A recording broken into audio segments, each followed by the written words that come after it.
Hai, Assalamualaikum dan salam sejahtera. Saya Munawar bertemu anda dalam video tawaran Ramadan 2013.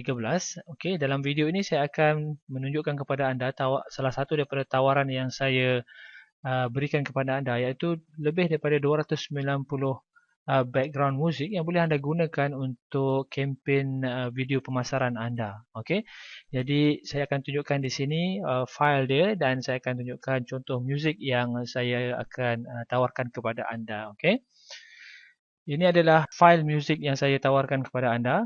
Pertamanya di sini ialah royalty free music. Anda boleh gunakan muzik ini untuk membina video marketing anda. Okey, contohnya di sini saya ada beberapa file folder music loop pack 1 yang ini ada daripada sependek 38 second hingga ke 1 minit 26 saat. Contohnya di sini kita ambil happy piano drum ya.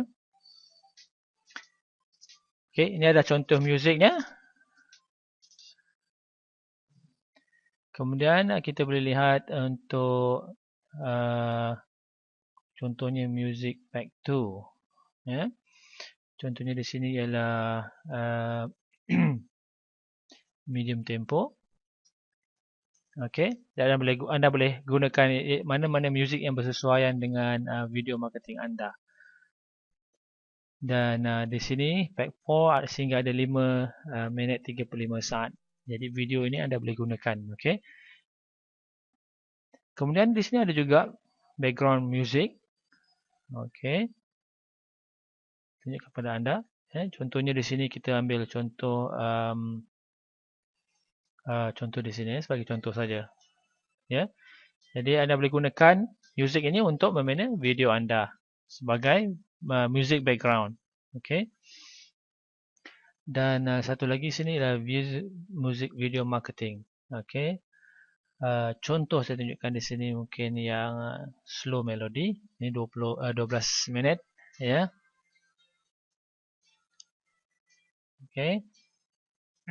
Now saya tutup ni.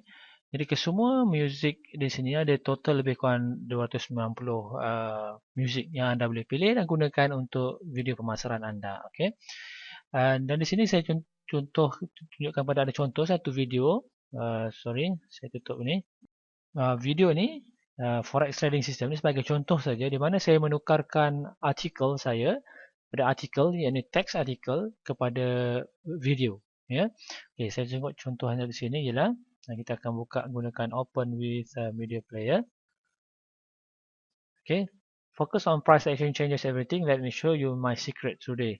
So ini basically saya ada artikel. Saya gunakan artikel ni untuk saya bina video marketing. Dan video ni boleh anda uploadkan ke YouTube atau mana-mana video sharing website.